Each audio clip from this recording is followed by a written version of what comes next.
बिहार में फिर क्यों एनडीए सरकार?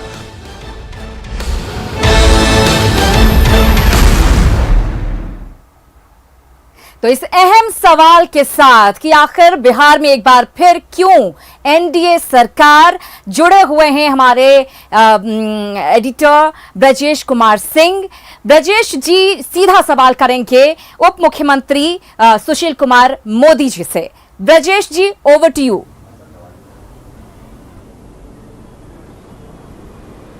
धन्यवाद श्रांधा। जाहिर है इस सवाल का जवाब देने के लिए बिहार की राजनीति में सुशील कुमार मोदी से बेहतर कोई व्यक्ति नहीं हो सकता, क्योंकि 2005 में जब पहली बार जेडीयू और बीजेपी की सम्मिलित सरकार बनी, यानी एनडीए की सरकार बनी, तब भी जो है नीतीश कुमार जब मुख्यमंत्री बने तो deputy chief minister Sushil Kumar Modi बने। और उसके बाद की कहानी जो है, लगातार 3 सरकारें और तीनों बार, अगर बीच में 2 साल के गैप को छोड़ दें, जबकि नीतीश एनडीए से बाहर चले गए थे और उन्होंने आरजेडी के साथ 2015 में चुनाव जीता था, उस 2 साल के गैप को छोड़कर 13 साल से बिहार के deputy chief minister Sushil Kumar Modi हैं हमारे साथ।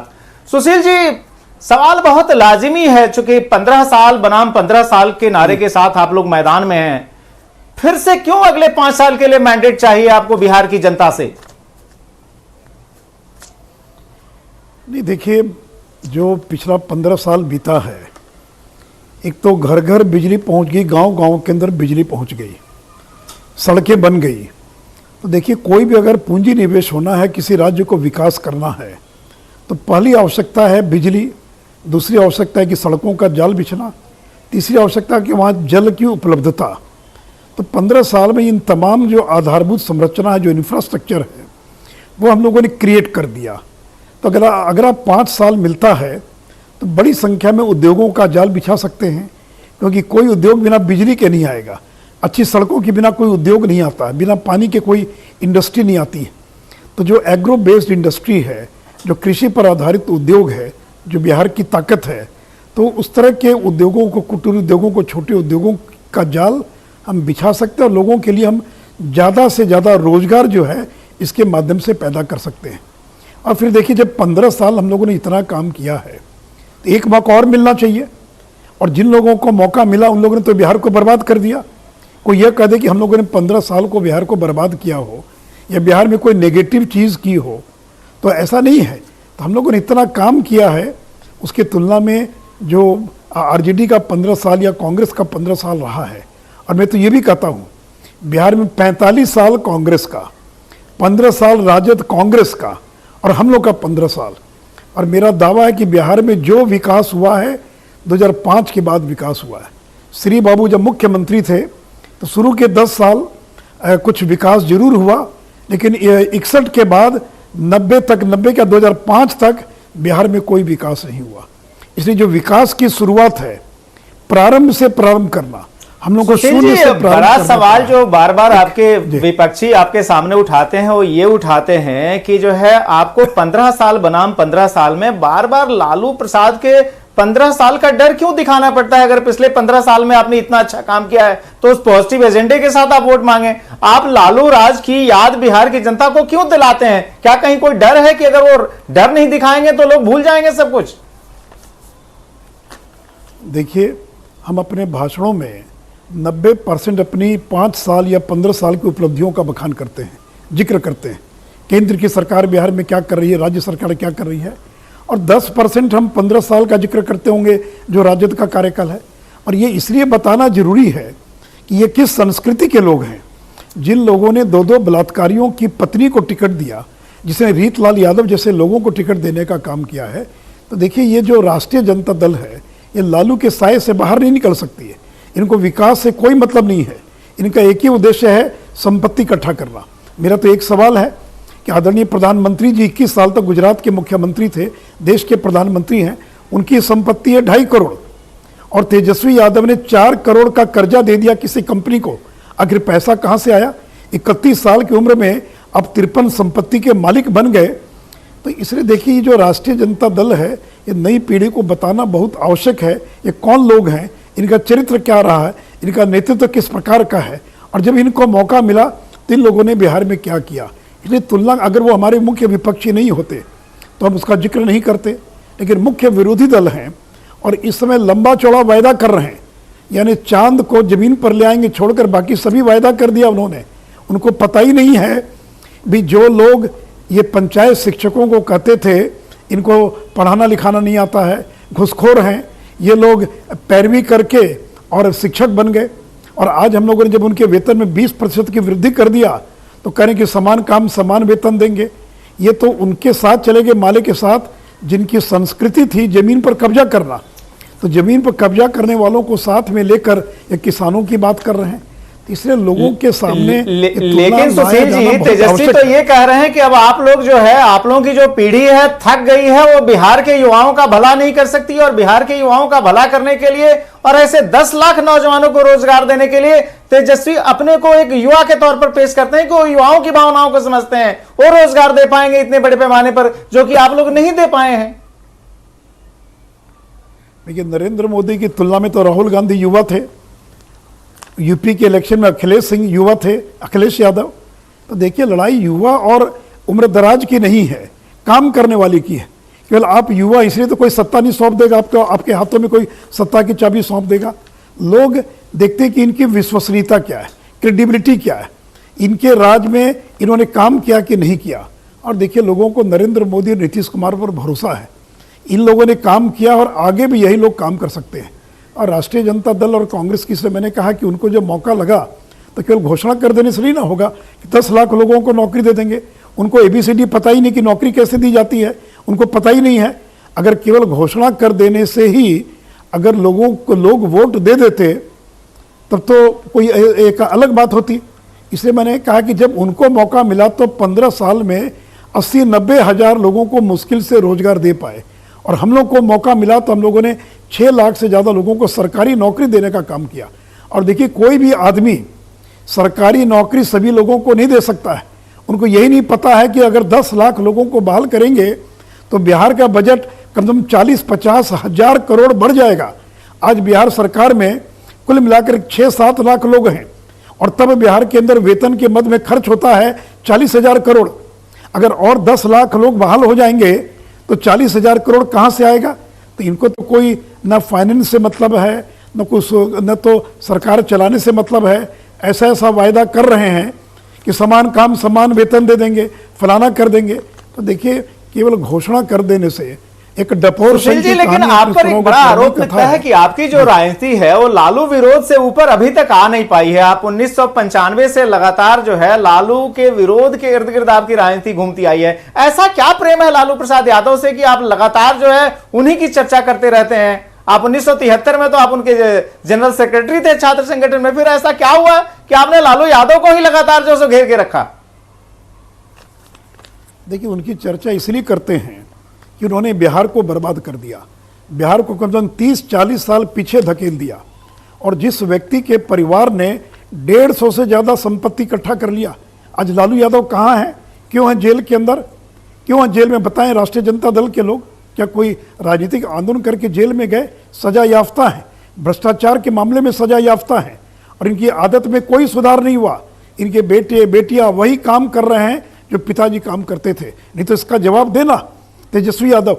एक भाई जो तेज प्रताप है, उसके पास 20 लाख की मोटरसाइकिल है। हिंदुस्तान में कितने नौजवान होंगे जिनके पास 20 लाख की मोटरसाइकिल होगी? तो देखिए, इनका उद्देश्य सेवा करना नहीं है, इनका उद्देश्य है पैसा कमाना। ये टिकट बेचते हैं, टिकट के लिए पैसा लेकर टिकट देते हैं। लालू जी ने रेल मंत्री के नाते सैकड़ों लोगों को पैसा लेकर नौकरी देने का काम किया। इनके राज के अंदर 2 चेयरमैन बीपीएससी के उनको जेल जाना पड़ा। तो भाई, आपका ट्रैक रिकॉर्ड क्या है? आपका अगर ट्रैक रिकॉर्ड होता काम करने का तो लोग आपके वायदे पर भरोसा कर सकते थे।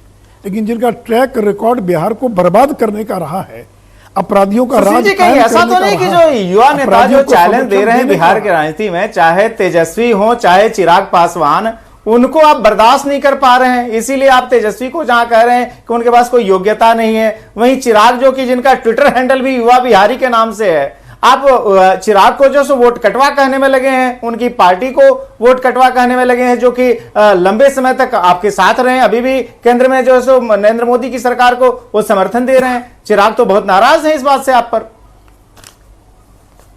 देखिए, मैं तो तेजस्वी यादव से यही मेरा सवाल है कि आज के ज़माने में कोई 9th पास न करे। 50 साल पहले की बात समझ में आ सकती है कि परिवार में पढ़ाई लिखाई का माहौल नहीं था, लेकिन आज के ज़माने में कोई लड़का 9th की पढ़ाई करके छोड़ दे, आपने कोई व्यापार नहीं किया, आपने कोई नौकरी नहीं की, पुश्तैनी संपत्ति नहीं है, फिर पटना में और गोपालगंज में 2 मंजिला पक्का मकान के आप मालिक कैसे बन गए, दर्जनों जमीन के आप मालिक कैसे बन गए, इसका जवाब देना पड़ेगा ना। 4 करोड़ का ऋण दिया है तेजस्वी यादव ने किसी कंपनी को। बिहार के अंदर ऐसे कितने नौजवान होंगे जिन्होंने 4 करोड़ का ऋण दिया है, और ये तो उनके एफिडेविट में है कि मैंने 4 करोड़ का ऋण दिया किसी इंडियन कंपनी को। पैसा कहाँ से आया, इन बातों का जवाब देना पड़ेगा ना। और नरेंद्र मोदी, नीतीश कुमार 15 साल सरकार में रहे, कोई अंगुली भी नहीं उठा सकता है, कोई आरोप नहीं लगा सकता है। पूर्ण पारदर्शिता के साथ, ईमानदारी के साथ हम लोगों ने बिहार के अंदर विकास का काम करने की कोशिश की है। लेकिन चिराग पासवान जो कि अभी हाल तक अगर कहें तो उनकी पार्टी एनडीए का हिस्सा थी, यहां तक कि बिहार और केंद्र दोनों में, केंद्र में तो बल्कि अब भी समर्थन दे रहे हैं, कह रहे हैं कि उनके दिल में नरेंद्र मोदी जी बसते हैं, और आप उनकी पार्टी को वोट कटवा कह रहे हैं। वो भी तो युवा नेतृत्व है, युवा बिहारी के तौर पर अपने को प्रमोट करते हैं। आप यंग लीडरशिप को क्यों रिकॉग्नाइज करने को तैयार नहीं है, जबकि आप लोग खुद 74 के आंदोलन की उपज हैं, आप लोग भी युवा नेतृत्व के तौर पर सामने आए थे। देखिए ब्रजेश जी, सवाल युवा नेतृत्व का नहीं है। हमारी पार्टी में भी 1 दर्जन युवा नेतृत्व है, केंद्र में हो, राज्य के अंदर। तो सवाल युवा नेतृत्व का नहीं है। सवाल है कि जो युवा नेतृत्व है उसका चरित्र क्या है, उसका बैकग्राउंड क्या है, इसका जवाब देना। मैंने जो सवाल पूछे उसका जवाब देने की हिम्मत है क्या? IRCTC घोटाले में चार्जशीटेड है तेजस्वी यादव, 750 करोड़ का मॉल बनवा रहे थे। अगर ये कोरोना काल नहीं होता तो ट्रायल प्रारंभ हो गया होता, और जैसे लालू जी को जेल जाना पड़ा है वैसे ही IRCTC घोटाले में तेजस्वी यादव को आज नकल और जेल जाना पड़ेगा। तो जिनका ये चरित्र है, तो केवल आप युवा, इसलिए आपका सारा खून माफ, आप कुछ भी कर लें, आप युवा हैं। तो युवा है भी, जनता को क्या मतलब है कि आप युवा हैं या बच्चे हैं या आप उम्र दराज हैं। सवाल यह कि आपने काम क्या किया, नीतीश कुमार ने क्या किया, नरेंद्र मोदी ने क्या किया। नरेंद्र मोदी तो 68 साल की उम्र है, तब कहिए कि नरेंद्र मोदी छोड़ दें और राहुल गांधी को सौंप दें क्योंकि युवा हैं। तो सवाल युवा नेतृत्व का नहीं है। भारतीय जनता पार्टी में हम लोग हर स्तर पर युवा नेतृत्व को विकसित कर रहे हैं। सुशील जी, मैंने 2 बार जो है एक और युवा नेता की बात की, चिराग पासवान की बात की आपसे, आपने जानबूझकर उस सवाल को आप टाल रहे हैं। मैं एक बार फिर से आपसे पूछ रहा हूं, चिराग पासवान को आप लोग क्यों नहीं संभाल पाए? चिराग पासवान को क्यों नीतीश कुमार मंजूर नहीं है? वो भी तो अपने को युवा बिहारी के तौर पर पेश कर रहे हैं। और मैं दूसरा जो इसके साथ जुड़ा हुआ है कि अगर एलजेपी आपसे अलग है, जो कि आप ही के रिबेल को टिकट दे के चुनाव मैदान में, तो इससे आप लोगों को कोई नुकसान होता हुआ दिख रहा है? लगता है, खुद अमित शाह जी ने कहा कि जो है सो थोड़ा नुकसान हो सकता है। क्या यह क्यों आप लोग संभाल नहीं पाए? देखिए, अमित शाह जी ने बहुत स्पष्ट कर दिया, जितनी सीटें लोक जनशक्ति पार्टी मांग रही थी उतनी सीटें देना बीजेपी के लिए संभव नहीं था। और जो सीटों की संख्या को लेकर वार्ता टूट गई और लोक जनशक्ति पार्टी गठबंधन से अलग हो गई। और देखिए, ये जितने गठबंधन आपको बिहार में दिखाई पड़ रहे हैं, ये कोई पहली बार नहीं है। हर चुनाव के अंदर विधानसभा में दर्जनों लोग निर्दलीय खड़े होते हैं। इस बार उनको एक छाता मिल गया, एक गठबंधन का छाता मिल गया, कोई फलाना गठबंधन, कोई ये गठबंधन। तो इसलिए जो निर्दलीय लड़ने वाले लोग थे वो अब किसी पार्टी के सिंबल पर चुनाव लड़ रहे हैं। और देखिए, हर चुनाव के अंदर कुछ निर्दलीय जब खड़े होते हैं तो 5000 वोट हमारा काटते हैं, 10,000 वोट उनका काटते हैं, लेकिन इससे चुनाव परिणाम प्रभावित नहीं होता है। लोग सरकार बनाने के लिए वोट देते हैं। पिछले ही चुनाव के अंदर कितने निर्दलीय जीते बिहार के अंदर? 5 या 6 जीत पाए। पिछले 20-25 वर्षों के अंदर बिहार में 8-9 से ज़्यादा निर्दलीय चुनाव नहीं जीत पाए। और देखिए, ये जो लोक जनशक्ति पार्टी जो बयान दे रही है, जो 1 सीट बिहार में जीत नहीं सकते, वो कह रहे हैं कि हम बीजेपी के साथ मिलकर चुनाव सरकार बनाएंगे। तो फिर मैंने कहा कि इस तरह की बातों को बोलने का क्या मतलब है और संभालने का। देखिए, हम लोगों ने पूरा प्रयास किया, लेकिन हर पार्टी की, हर नेता की अपनी महत्वाकांक्षा है और वो गठबंधन से अलग हो गए। और आज बिहार में लोक जनशक्ति पार्टी के साथ हमारा कोई रिश्ता नहीं है, कोई गठबंधन नहीं है। लोकसभा चुनाव हम मिलकर लड़े थे, लेकिन विधानसभा चुनाव के अंदर लोक जनशक्ति पार्टी एनडीए से अलग होकर चुनाव लड़ रही है। सुशील जी, आपने कहा कि चिराग पासवान की अपनी महत्वाकांक्षा थी, लेकिन जो सवाल संगठन का भी है, बीजेपी का भी है। क्या बीजेपी बिहार में एक लेवल से आगे ग्रो नहीं कर पा रही है क्या? क्यों आखिर बीजेपी की ये मजबूरी है? क्यों अब भी जो है जेडीयू का सहारा उसको चाहिए? अकेले अपने दम पर सरकार नहीं बना सकती? क्या संगठन की कमजोरी के लिए लगता नहीं है कि आप लोगों के एफर्ट्स कम रह गए पिछले 2 दशक में, जिससे कि संगठन इतना मजबूत नहीं हो पाया कि बीजेपी अपने दम पर बिहार में सरकार बना पाए और फिर से एक बार नीतीश कुमार को आगे करके आपको चुनाव लड़ना पड़ रहा है? देखिए, पहले हम लोग 20-25 साल तक 35 सीटें जीता करते थे। जब झारखंड और बिहार एक साथ था तो भी बीजेपी कभी 35 से ज़्यादा सीटें नहीं जीत पाई। बाद में झारखंड अलग होने का 55 सीट हम जीते, फिर 91 जीते और पिछले विधानसभा के चुनाव में फिर हम 55 पर लौट कर आ गए। देखिए, एक बिहार की वास्तविकता है कि बिहार के अंदर कोई भी एक पार्टी आज के समय में और अपने बलबूते बिहार में सरकार नहीं बना सकती है। इसलिए आज की वास्तविकता है, इस वास्तविकता को स्वीकार करना पड़ेगा, प्रैग्मेटिक होना पड़ेगा। कि हवा में कहें जैसे बाकी नेता कह रहे हैं मैं मुख्यमंत्री का दावेदार हूं, मैं मुख्यमंत्री का दावेदार हूं, जो एक सीट जीत नहीं सकता है वो सरकार बनाने का दावा कर रहा है, मुख्यमंत्री बनने का दावा कर रहा है। तो इस तरह के दावा करने का कोई मतलब नहीं है। बीजेपी का काफ़ी संगठन का विस्तार हुआ है, लेकिन आज की ये सच्चाई है कि बीजेपी अकेले अपने बलबूते पर सरकार नहीं बना सकती है। इसलिए हमको सहयोगी दलों की आवश्यकता है और इसलिए हम लोगों ने वीआईपी, जीतन राम मांझी, जनता दल यू के साथ मिलकर एक बड़ा गठबंधन बनाया है। समाज के सभी वर्गों का एक समावेश करने का प्रयास किया है और उसके माध्यम से हम इस विधानसभा चुनाव को लड़ने की तैयारी कर रहे हैं।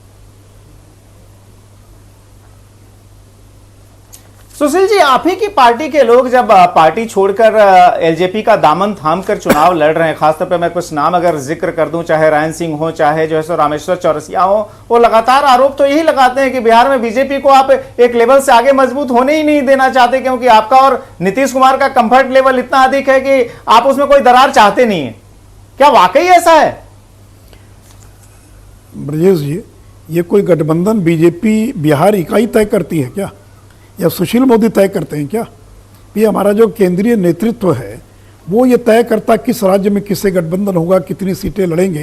ये सुशील मोदी तय नहीं करते कि हमारे कंफर्ट लेवल का सवाल है। हाँ, इतना जरूर है, मैं जब साथ में रहता हूँ तो ईमानदारी से साथ देता हूँ और जब विरोध करता हूँ तो ईमानदारी से विरोध करता हूँ। जब नीतीश जी हम लोग से अलग हो गए तो 24 घंटा भी नहीं लगा जब मैदान में उतरकर उनका विरोध करने के लिए, और प्रतिदिन उनका विरोध करता रहा। और फिर जब साथ में आए तो ईमानदारी से गठबंधन धर्म का हम लोग पालन कर रहे हैं।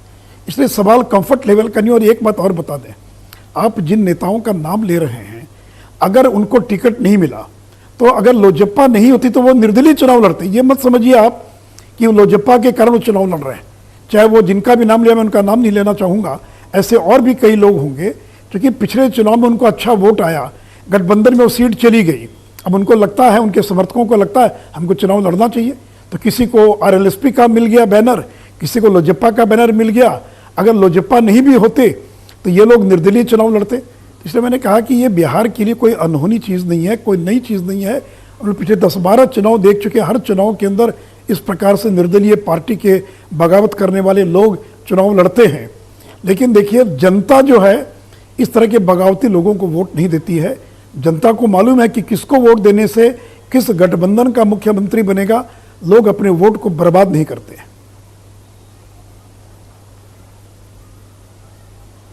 सुशील जी, बिहार की राजनीति के पिछले 4 दशक से आप सशक्त प्लेयर रहे हैं और एक तरह से कह सकते हैं कि बिहार में बीजेपी पिछले 2 दशक से जो है उसके आप सबसे बड़े चेहरे हैं। ऐसा भी देखने में रहा कि जो है 2005 के चुनाव हो, 2010 के चुनाव हो, उसमें जो है नरेंद्र मोदी कैंपेन करने के लिए नहीं आए। विधानसभा चुनाव की बात कर रहा हूं। ये पहली बार है जबकि विधानसभा के चुनाव हो रहे हैं और उसमें दो मोदी जो है नीतीश कुमार को बैक करने में लगे हैं, प्रधानमंत्री मोदी और सुशील मोदी बिहार के डिप्टी चीफ मिनिस्टर। जब नरेंद्र मोदी जो है सामने थे 2015 में, जाहिर है नीतीश कुमार के, पहली बार यह संजोग बन रहा है कि नरेंद्र मोदी और सुशील मोदी दोनों ही नीतीश कुमार के साथ खड़े हैं। देश के प्रधानमंत्री हैं पिछले 6 साल से। इस बार इस संजोग से आप लोग क्या उम्मीद कर रहे हैं कि जो 2010 का जो मैंडेट था, क्या उससे गाड़ी आगे निकल पाएगी? देखिए, 2009 में लोकसभा का चुनाव था। आडवाणी जी प्रधानमंत्री के उम्मीदवार थे और बीजेपी जेडीयू ने मिलकर 32 लोकसभा की सीटों को हम लोग ने जीतने का काम किया था। और 2010 में नरेंद्र मोदी प्रधानमंत्री नहीं थे, गुजरात के मुख्यमंत्री थे, कैंपेन करने भी नहीं आ पाए थे, और तो हम लोग 3/4 के बहुमत से चुनाव जीते। और आज 21 साल गुजरात के मुख्यमंत्री रहने के बाद 6 साल देश के प्रधानमंत्री, और पिछले 5-6 साल में जितना उन्होंने बिहार के लिए किया है, तो नरेंद्र मोदी का चेहरा और नीतीश कुमार का चेहरा, ये दोनों चेहरे जब एक मंच पर आ गए तो कोई लड़ाई है क्या? मुझे तो दूर दूर तक कोई लड़ाई दिखाई नहीं पड़ती है। इसलिए नरेंद्र मोदी ने, और देखिए इस कोरोना काल के अंदर जिस तरह से नरेंद्र मोदी ने गरीबों को अनाज घर घर पहुंचाने का काम किया है, जनधन खाते में पैसा पहुंचाने का काम किया है, कोरोना को जिस तरह से हम लोगों ने नियंत्रित करके दिखलाया, तो देखिए संकट के समय जो गरीबों की मदद करता है, गरीब समय आने पर उनकी जरूर मदद करता है। तो निश्चित तौर पर नरेंद्र मोदी और नीतीश कुमार, ये दोनों चेहरे और दोनों डिलीवर करने वाले लोग, दोनों का क्रेडिबिलिटी, जिनकी विश्वसनीयता समाज के अंदर है, दोनों परफॉर्मर हैं, और जब दोनों एक मंच पर आ गए तो मुझे तो कहीं दूर दूर तक कोई लड़ाई दिखाई नहीं पड़ती है। और मेरा तो अपना आकलन है कि 2010 से ज़्यादा बेहतर परिणाम 2020 के इस विधानसभा चुनाव में आएंगे।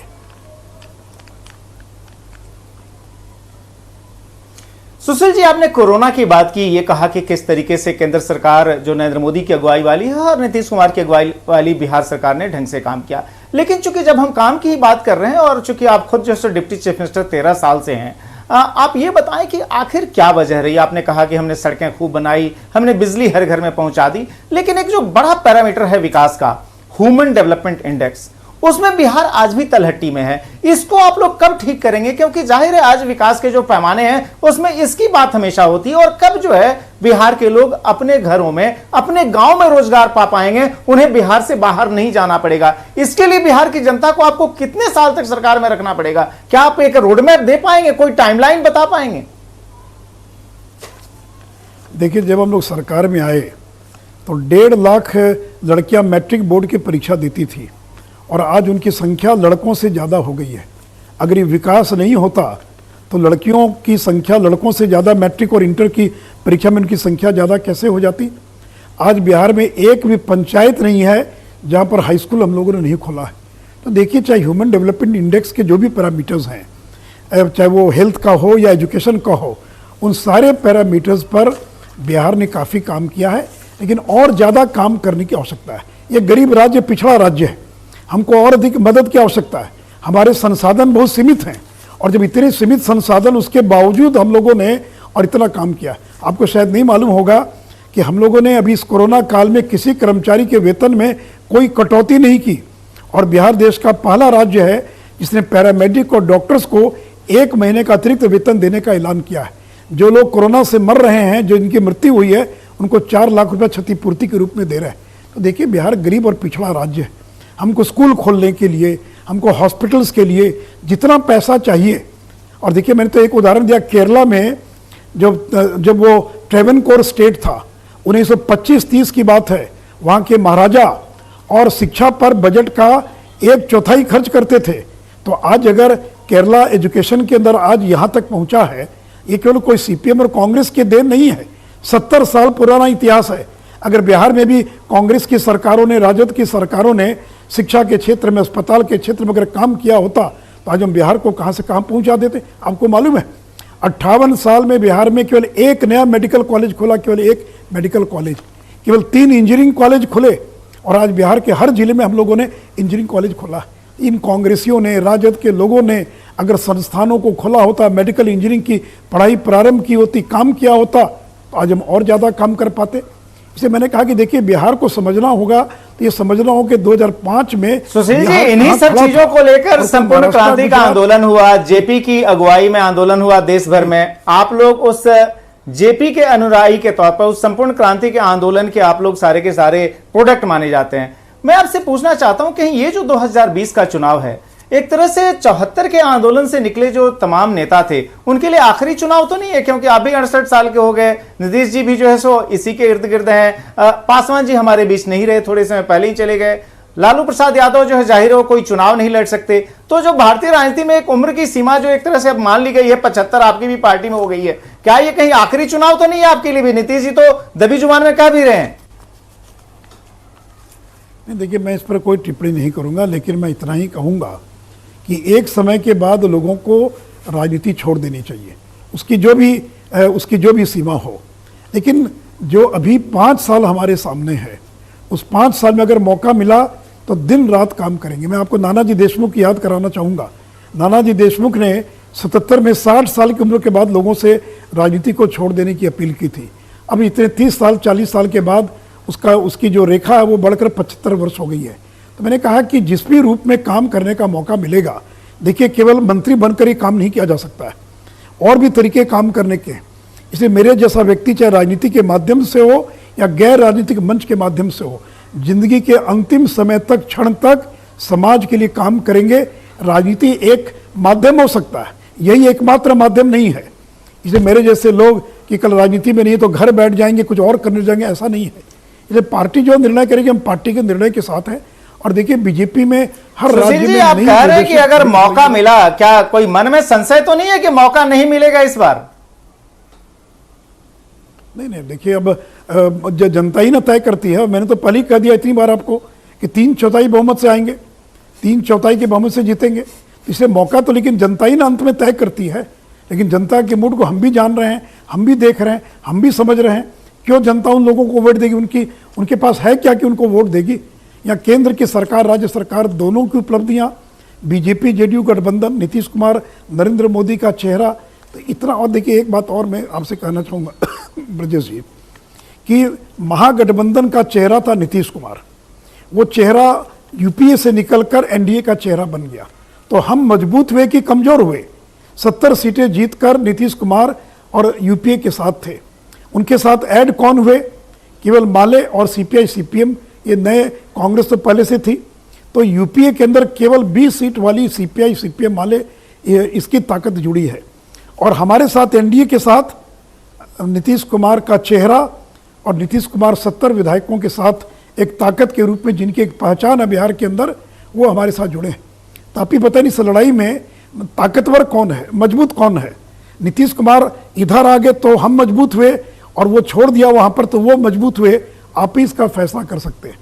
इसलिए मित्रों, मुझे तो दूर दूर तक कोई लड़ाई दिखाई नहीं पड़ती है। बाकी तो चुनाव है, भाषण भी होंगे, वायदे भी होंगे, भी भारतीय राजनीति में एक स्थापित नियम है कि जो है अगर आप लंबे समय तक सत्ता में रहे तो उसका असर होता है। एंटी इनकम्बेंसी का डर नहीं सता रहा है, खासतौर पे जो 15 साल से आप लोग हैं? देखिए गुजरात के अंदर नरेंद्र मोदी तो 21 साल तक रहे, अभी उड़ीसा के अंदर और 20 साल होने जा रहा है नवीन पटनायक को। देखिए आदमी होना चाहिए जो इस तरह की चीज़ों को तोड़ सके। ये जो मिथक बनते हैं, मैं सुनता रहता हूँ, इस विधानसभा सीट पर दोबारा कोई नहीं जीता, इस घर में जो चला गया वो दोबारा नहीं जीतता है। ये जो मिथक बने हुए हैं, तो इन मिथकों को तोड़ने का समय है। इसलिए एंटी इनकम्बेंसी रहती है, लेकिन मेरा आकलन कि आज प्रो इनकम्बेंसी है, क्योंकि हमारा मुकाबला जिन लोगों के साथ है वो इतने कमज़ोर लोग हैं, इतना कमज़ोर नेतृत्व है, लोगों को उन पर भरोसा नहीं है, उन्होंने कभी परफॉर्म नहीं किया, केवल ढपोर संघ के समान वायदे कर रहे हैं, बातों को बोल रहे हैं। और इसलिए बिहार की जनता फिर से एक बार जो हमारा एनडीए गठबंधन है उसको जरूर मौका देने का काम करेगी। सुशील जी, कहीं आप इसलिए भी तो ज्यादा कॉन्फिडेंट नहीं है क्योंकि लालू यादव इस बार चुनाव मैदान में नहीं है अपनी पार्टी के लिए प्रचार करने के लिए, वो रांची में बैठे हुए हैं। ये आपके लिए एक बोनस है क्या? देखिए 2010 में लालू यादव ने 150 सभाएं की थी, और कितनी सीटें जीते आपको मैं याद करा दूं, 22 सीटों पर सिमट गए थे, 22 सीटों पर। 2009 में तो लालू यादव जेल में नहीं थे, बाहर थे, लोकसभा चुनाव के अंदर मंत्री भी थे केंद्र में, तो 32 सीटें हम जीते थे। तो देखिए लालू भीतर रहे बाहर कोई फर्क नहीं पड़ता है। उल्टे अगर लालू बाहर रहते तो हमारे लिए काम और आसान होता, हमको याद नहीं कराना पड़ता।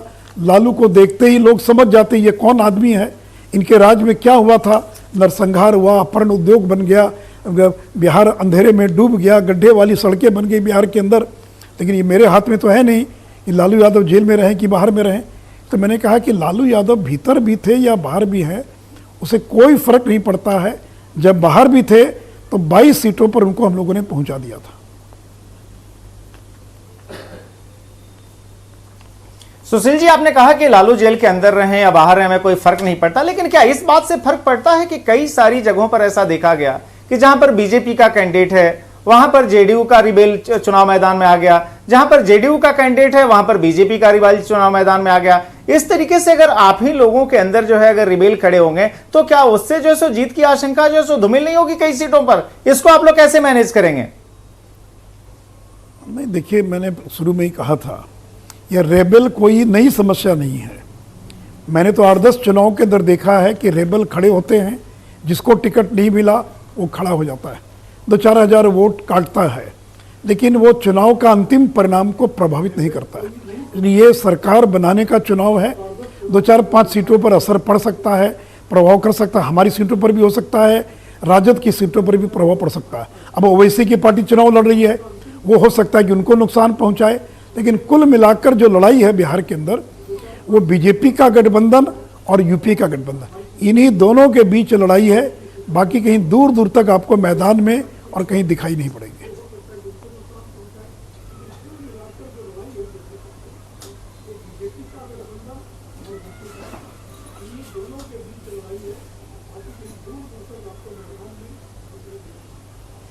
सुशील जी, आखिरी सवाल आपसे मैं पॉजिटिव नोट पर करना चाहता हूं, और ये कि मान लीजिए अगर फिर से जैसा कि आप कह रहे हैं कि बिहार की जनता आपको जो है 2/3 बहुमत से ज्यादा मैंडेट के साथ फिर से सत्ता में लेके आएगी, तो क्या इस बार आपका क्या रोड मैप होगा जो है बिहार के लिए अगले 5 साल? जो आपने कहा कि एक ग्रैंड इमारत बनाने जा रहे हैं, वो इमारत क्या होगी अगर मैं 2 बड़े डिलीवरेबल्स की बात करूं?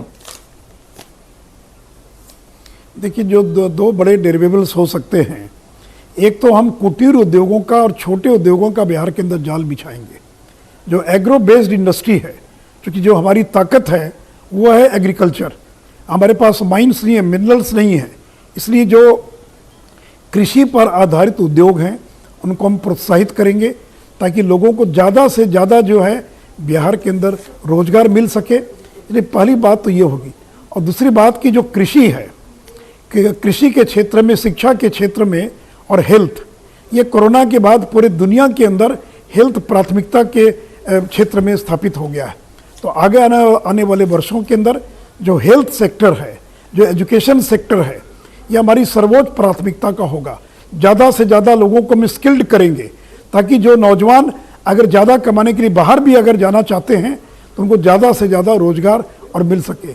और बाकी अगले 2-3 दिनों के अंदर बीजेपी का घोषणा पत्र जो है जारी होने वाला है। नीतीश जी ने अपना घोषणा पत्र जारी कर दिया है, तो हमारा भी घोषणा पत्र जारी हो जाएगा, तो आपको सारे विषयों की जानकारी मिल जाएगी। लेकिन जैसा मैंने शुरू में कहा, एक लंबी छलांग लगाने के लिए बिहार अब तैयार बैठा है, क्योंकि जो आधारभूत संरचना है उसका निर्माण हो चुका है। सड़क, बिजली, पानी, पुल, पुलिया, इनका निर्माण हो चुका है।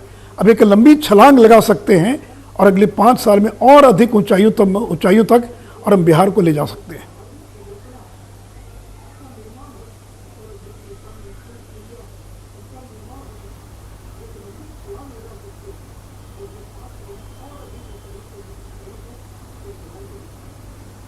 सुशील जी, बहुत बहुत धन्यवाद। अपनी व्यस्त दिनचर्या में से समय निकालकर आप हमारे साथ मुखातिब हुए और बिहार की जनता के आगे आपने जो है एजेंडा रखा, अपना भविष्य की तस्वीर रखी कि अगर फिर से एनडीए सत्ता में कंटिन्यू रहती है तो फिर जो है बिहार के लोगों को क्या हासिल होगा। एक बार फिर से आपको खूब खूब धन्यवाद। बहुत धन्यवाद ब्रजेश जी। तो हमारे मैनेजिंग एडिटर ब्रजेश कुमार सिंह के तीखे सवालों के जवाब दे रहे थे बिहार के उप मुख्यमंत्री सुशील कुमार मोदी, और दावा जीत का एक बार फिर से करते नजर आए। बिहार में विकास 2000 के बाद हुआ, ये कहते नजर आए सुशील कुमार मोदी। एनडीए ने शून्य से दरअसल विकास की शुरुआत की और यही वजह है कि कुछ खामियां अभी भी है। आरजेडी को विकास से कोई मतलब नहीं है, वो सिर्फ अपना एजेंडा चलाता है। आरजेडी का ट्रैक रिकॉर्ड बिहार को बर्बाद करने का रहा है, ये कहते नजर आए हैं सुशील मोदी। उन्होंने कहा 40 से 50 साल पीछे कर दिया, बिहार में कोई एक पार्टी सरकार नहीं बना सकती है। ई एजेंडा में क्या अहम बातें रही वो आपको बता रहे हैं। बीजेपी अकेले सरकार नहीं बना सकती है, बिहार के उप मुख्यमंत्री सुशील कुमार मोदी का ये कहना है। और उन्होंने साथ ही एलजेपी को लेकर भी अपनी बात रखी।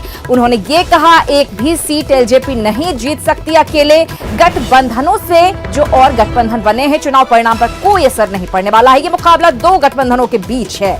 एनडीए को 2/3 से ज्यादा सीटें मिलेंगी। भूपेंद्र यादव ने भी पहले यह दावा किया था और इसी बात को दोहराते सुशील मोदी भी नजर आए। 2010 से ज्यादा बड़ी जीत होगी। अहम बातें क्या रही वो आपको बता रहे हैं। लालू राबड़ी शासनकाल पर निशाना रहा और उपलब्धियां गिनाते नजर आए एनडीए के नेता।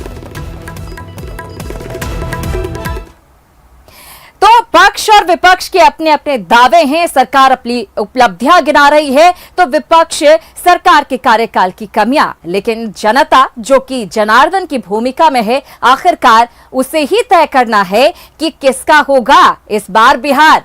फिलहाल इसी के साथ ई एजेंडा बिहार में इतना ही, लेकिन न्यूज़ 18 बिहार झारखंड पर खबरों का सिलसिला लगातार जारी है।